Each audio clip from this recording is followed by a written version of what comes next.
Last week, I tried to explain zero-click marketing to my mom.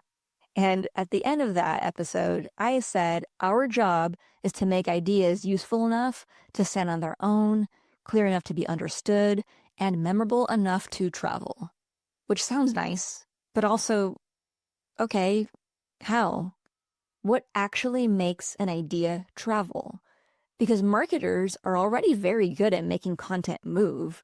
We resize the video, we cut the clips, we schedule the posts, we write a bunch of versions of the caption, and then of course, we add our UTM parameters and stare at the analytics.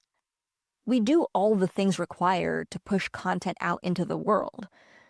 But moving the content is not the same as making the idea easy to carry. A post can rack up impressions without leaving anyone with something to remember. A podcast can pile up downloads without giving the listener an idea they can explain to someone else. A report can generate traffic and leave no trace at all in the reader's brain. Distribution gets the content in front of people. Portability is what keeps the idea moving after they've encountered it. One is your job for the afternoon. The other is your job, period. I'm Amanda Natividad, and welcome to Zero-Click Marketing. Let's start with the difference between content performance and idea portability. Content performance is everything we usually measure: impressions, plays, clicks, completion rate, engagement, traffic, conversions. Those numbers are useful. They tell you whether people encountered your content, whether they spent time with it, and sometimes whether they did something afterward. Idea portability asks a harder set of questions. Could someone explain your point without pulling up the original post? Could they apply it to a problem you didn't mention? Could the idea survive after they keep scrolling? That's much harder to measure. It's also much closer to what influence actually is. Here's what I mean. Last week, I talked about my NPR appearance on The Indicator. I spoke with co-host Adrienne Ma for about 40 minutes. A few short clips of my voice made it into the final 9-minute episode. If I measure that by airtime, I will conclude that almost none of my contributions survived. But the episode opened with an example I had given them: Paul Rudd. Google can tell you Paul Rudd's age instantly.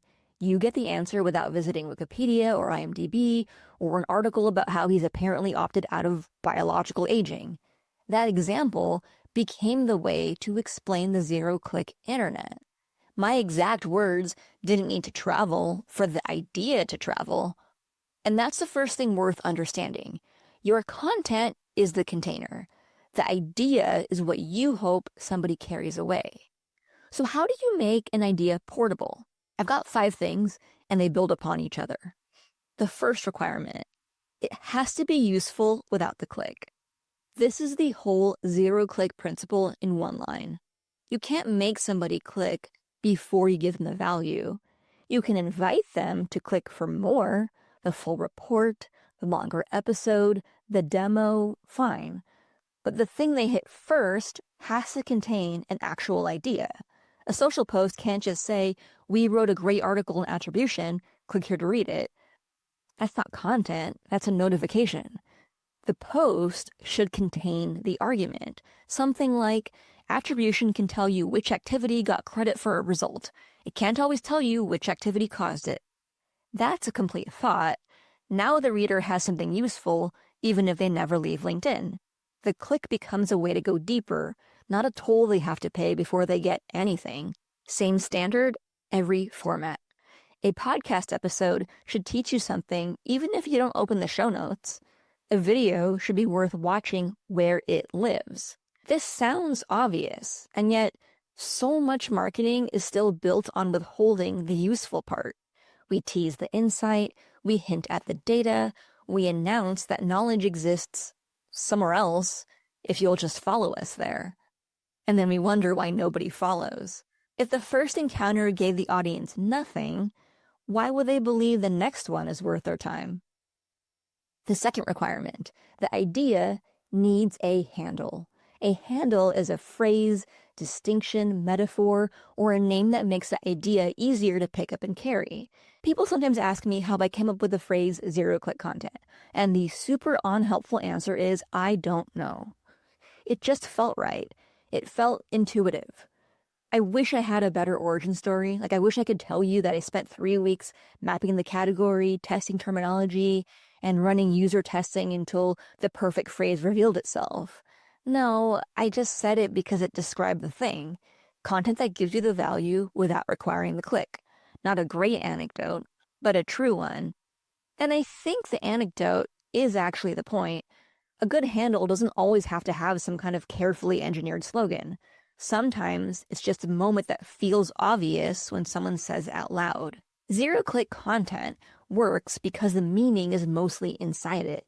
You can hear the phrase and make a reasonable guess at what it means before I explain anything. That's the job of a handle. It lowers the amount of context someone needs to enter the idea. The alligator graph is a handle. It gives people a way to describe the pattern where impressions climb and clicks fall. You can picture the jaws opening. Launch weeks, not launch days, is a handle. It compresses the whole argument about buyer behavior and attention and pasting it into something a person can actually remember. A handle is not a slogan. It doesn't have to be clever. It just has to help someone retrieve the idea later. This is why good named frameworks travel so well, and why bad ones are unbearable. We've all watched someone take 5 ordinary steps, arrange them into an acronym that spells fetch, and then they try to make fetch happen. It's not going to happen. The goal is not to name every thought you have. The goal is to give a genuinely useful idea a piece of language so people can recognize it and repeat it. When I say launch weeks, not launch days, I don't have to retell the whole argument. The phrase carries part of the reasoning with it. It reminds you that your audience doesn't all consider and buy on a single day your project plan says launch. That's what a handle's for. The third requirement, compressibility. Could someone summarize your central idea in a sentence or two without breaking it? This does not mean every idea should be simple. Nuance matters. Some topics need caveats and evidence and limits, but the core of it should survive compression. The Paul Rudd example compresses the entire zero-click internet into one familiar action. You ask Google a question, Google gives you the answer, you never visit the source, and everyone loves Paul Rudd. That doesn't capture every economic consequence of zero-click behavior. It doesn't explain the history of publishing or search or social or AI. But it hands people a working mental model. And once they've got the mental model, you can expand it. Google answers the question for you. Instagram wants you to stay and watch the video on Instagram. ChatGPT wants you to read the answer and ask your next question inside ChatGPT. Suddenly, the whole system is legible because you started from something small and complete. This is where marketers get nervous. We assume compressing an idea means dumbing it down. It doesn't. Good compression keeps the structure of the idea and removes the effort required to grasp it. So the useful question is, what's the smallest complete version of this argument? Not the smallest fragment, not the most provocative line you can rip out of context, the smallest complete version. That's the version most likely to travel. The fourth requirement, applicability. People repeat ideas they can use, ideas that help them interpret something or decide what to do. They don't repeat ideas just because the author sounded smart. At least I hope they don't. Okay, sometimes they do. We do have LinkedIn after all. But generally, an idea gets more portable the moment a person can put it to work. Take this one. Measurement should change a decision. Now that travels because you can apply it immediately. Before you track one more metric, ask, what would I do differently if the number came in high? What would I do differently if it came in low? What would I do differently if it didn't move at all? If the answer to all three is nothing, congratulations, you're collecting expensive trivia. That principle walks straight into a budget meeting, a campaign postmortem, a product review, a conversation with your CEO. The listener doesn't have to work at your company, use your tools, or run your kind of marketing. They can translate it into their own situation. That translation is everything. Sometimes content is technically useful, but so specific to the creator's world that nobody else knows what to do with it.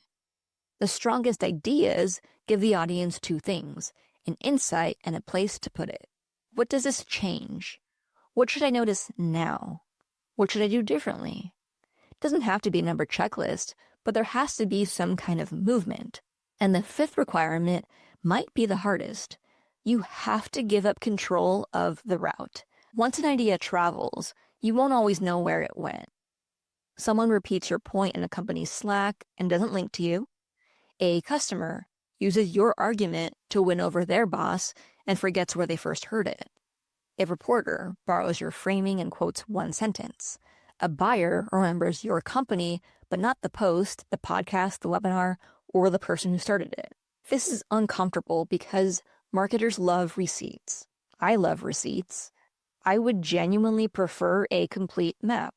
Every person who encountered the idea, what they thought, who they told, and whether they used it 3 months later in a procurement meeting. That map does not exist. And the more your ideas move through private conversations, podcasts, AI tools, meetings, word of mouth, and dark social, the less of the trail you can see. But an invisible trail is not a dead one. It usually means your idea went farther than your analytics can follow. That's the bargain of a portable idea. You gain reach, influence, and memory. You lose some control over attribution. And yes, people will use your language without crediting you. They'll simplify it. They'll apply it in ways you never intended. Occasionally, they'll explain it badly. And that part is annoying. But if your definition of success is that everyone repeats your exact words, links to the original, and attributes it correctly to you, then you're not actually asking for influence. You're asking for controlled distribution and a lot of it. Those are way different things. An idea that travels becomes part of how other people think. And that's so much bigger than a click. And it's harder to measure. The two facts are related, and you have to make peace with both. So the next time you make something, a post, episode, keynote, a video, don't only ask, how will we distribute this? Also ask, what is the actual idea? Is it useful right where someone first meets it? Does it have language people can remember? Can the core survive compression? Can someone apply it to their own problem? And are we willing to let it go without controlling every step of the route? Distribution is the beginning. It gets the container in front of people. The real goal is an idea that can leave the container, useful enough to stand on its own, clear enough to be understood, memorable enough to travel. Which, as it turns out, is exactly what I told my mom. That's all for today. I'm Amanda Natividad, and I will see you next week.